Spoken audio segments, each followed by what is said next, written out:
भगवद गीता अध्याय 2, सांख्ययोग भाग 1, श्लोक 1 से 38। संजय बोले, उस प्रकार करुणा से व्याप्त और आंसुओं से पूर्ण तथा व्याकुल नेत्रों वाले शोकयुक्त उस अर्जुन के प्रति भगवान मधुसूदन ने यह वचन कहा।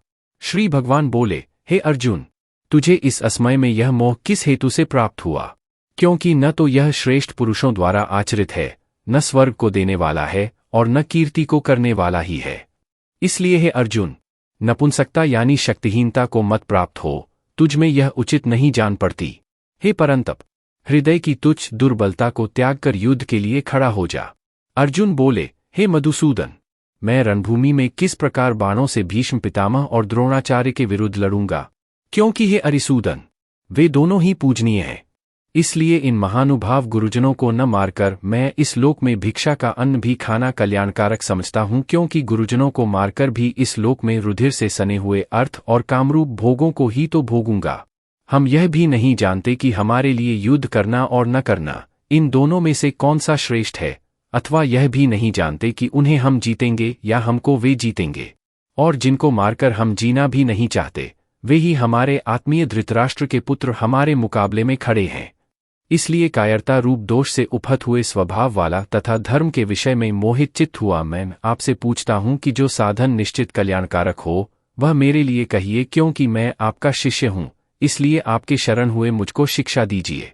क्योंकि भूमि में निष्कंटक धनधान्य संपन्न राज्य को और देवताओं के स्वामीपने को प्राप्त होकर भी मैं उस उपाय को नहीं देखता हूँ जो मेरी इंद्रियों के सुखाने वाले शोक को दूर कर सके।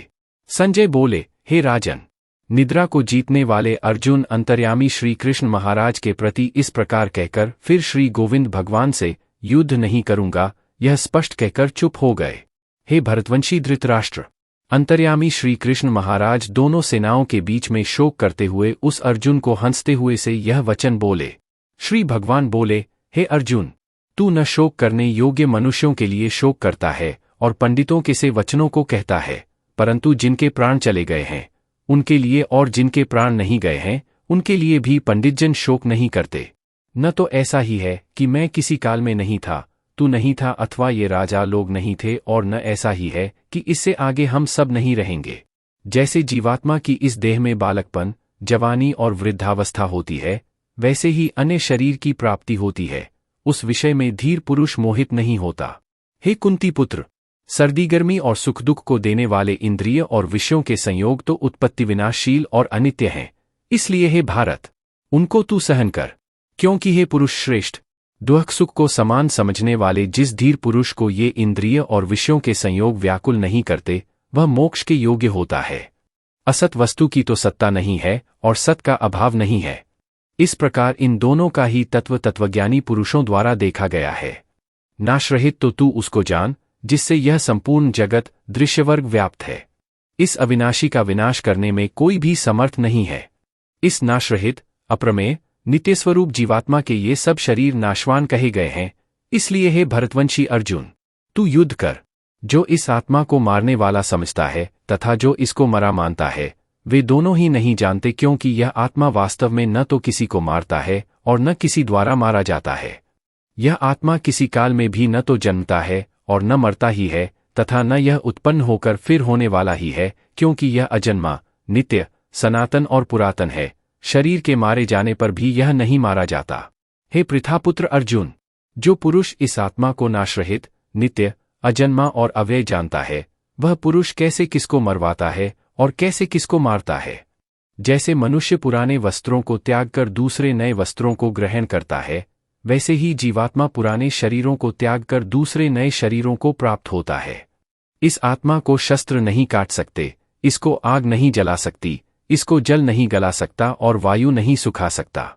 क्योंकि यह आत्मा अच्छेद्य है, यह आत्मा अदाह्य, अक्लेद्य और न्यायसंदेह अशोष्य है, तथा यह आत्मा नित्य, सर्वव्यापी, अचल, स्थिर रहने वाला और सनातन है। यह आत्मा अव्यक्त है, यह आत्मा अचिंत्य है और यह आत्मा विकाररहित कहा जाता है। इससे हे अर्जुन, इस आत्मा को उपर्युक्त प्रकार से जानकर तू शोक करने के योग्य नहीं है, अर्थात तुझे शोक करना उचित नहीं है। किंतु यदि तू इस आत्मा को सदा जन्मने वाला तथा सदा मरने वाला मानता हो, तो भी हे महाबाहो, तू इस प्रकार शोक करने योग्य नहीं है। क्योंकि इस मान्यता के अनुसार जन्मे हुए की मृत्यु निश्चित है और मरे हुए का जन्म निश्चित है। इससे भी इस बिना उपाय वाले विषय में तू शोक करने योग्य नहीं है। हे अर्जुन, संपूर्ण प्राणी जन्म से पहले अप्रकट थे और मरने के बाद भी अप्रकट हो जाने वाले हैं, केवल बीच में ही प्रकट हैं। फिर ऐसी स्थिति में क्या शोक करना है? कोई एक महापुरुष ही इस आत्मा को आश्चर्य की भांति देखता है और वैसे ही दूसरा कोई महापुरुष ही इसके तत्व का आश्चर्य की भांति वर्णन करता है, तथा दूसरा कोई अधिकारी पुरुष ही इसे आश्चर्य की भांति सुनता है, और कोई कोई तो सुनकर भी इसको नहीं जानता। हे अर्जुन, यह आत्मा सबके शरीर में सदा ही अवध्य, जिसका वध नहीं किया जा सके, है। इस कारण संपूर्ण प्राणियों के लिए तू शोक करने योग्य नहीं है, तथा अपने धर्म को देखकर भी तू भय करने योग्य नहीं है, अर्थात तुझे भय नहीं करना चाहिए, क्योंकि क्षत्रिय के लिए धर्मयुक्त युद्ध से बढ़कर दूसरा कोई कल्याणकारी कर्तव्य नहीं है। हे पार्थ, अपने आप प्राप्त हुए और खुले हुए स्वर्ग के द्वार रूप इस प्रकार के युद्ध को भाग्यवान क्षत्रिय लोग ही पाते हैं। किंतु यदि तू इस धर्मयुक्त युद्ध को नहीं करेगा तो स्वधर्म और कीर्ति को खोकर पाप को प्राप्त होगा, तथा सब लोग तेरी बहुत काल तक रहने वाली अपकीर्ति का भी कथन करेंगे, और माननीय पुरुष के लिए अपकीर्ति मरण से भी बढ़कर है। और जिनकी दृष्टि में तू पहले बहुत सम्मानित होकर अब लघुता को प्राप्त होगा, वे महारथी लोग तुझे भय के कारण युद्ध से हटा हुआ मानेंगे। तेरे वैरी लोग तेरे सामर्थ्य की निंदा करते हुए तुझे बहुत से न कहने योग्य वचन भी कहेंगे। उससे अधिक दुख और क्या होगा? या तो तू युद्ध में मारा जाकर स्वर्ग को प्राप्त होगा, अथवा संग्राम में जीतकर पृथ्वी का राज्य भोगेगा। इस कारण हे अर्जुन, तू युद्ध के लिए निश्चय करके खड़ा हो जा। जय पराजय, लाभहानि और सुख दुख को समान समझकर उसके बाद युद्ध के लिए तैयार हो जा। इस प्रकार युद्ध करने से तू पाप को नहीं प्राप्त होगा।